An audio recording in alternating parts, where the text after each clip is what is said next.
In mid-June 1920, London approaches Greek Prime Minister Venizelos for help in defeating the Turkish nationalists, who have even begun to attack British troops in Istanbul.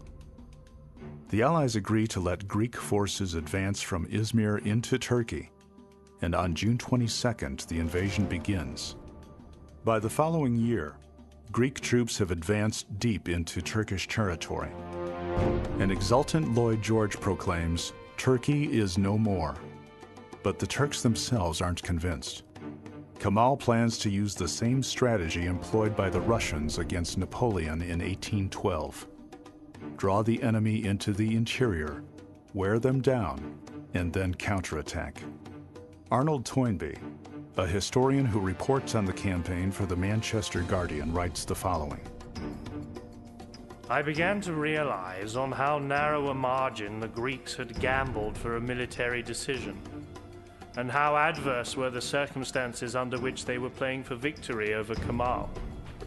At the end of March 1921, the Turks repel 3 strong Greek attacks and hold their ground. In July, King Constantine of Greece takes personal command of his forces in Turkey and strikes in a brilliant attack that drives the enemy back toward Ankara.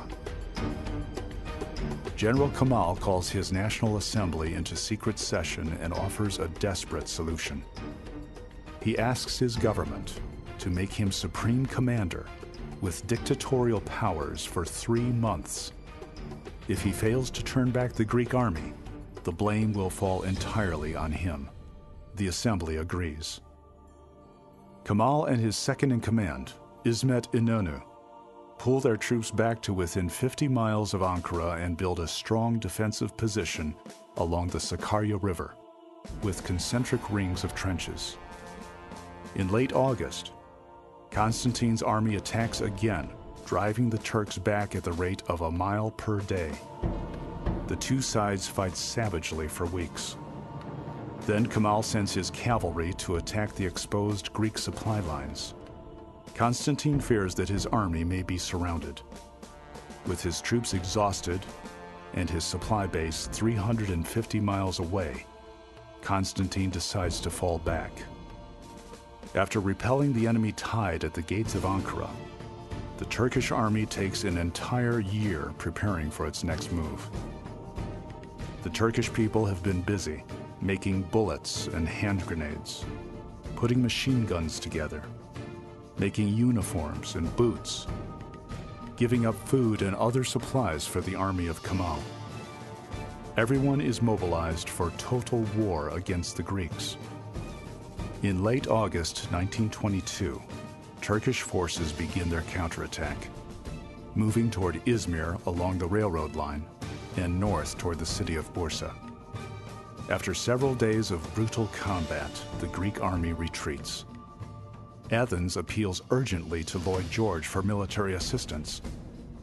But the British Prime Minister can do nothing, replying that he is one of 3 people in London who support the Greek occupation. At Izmir, a fleet of ships hastily assembles to evacuate the defeated Greek army. It has lost 200,000 men since the invasion began. Masses of soldiers, as well as thousands of Greek civilians, are taken aboard a hodgepodge of ships from a variety of countries as the Turkish army continues to advance. In the midst of this chaos, a fire breaks out in the city and quickly spreads. About half of Izmir is destroyed as thousands die in the flames. General Kemal's army enters the ruins of a once beautiful city on September 11th, 1922. But the Greek soldiers are gone. Even as Izmir still smolders, the Turkish commanders prepare to march against the British in Istanbul. An army that London has underestimated since 1914 still poses a threat 8 years later. They like to attack. The commanders like to attack. They like to encircle their enemies. They use German models. They were thought to be a liability.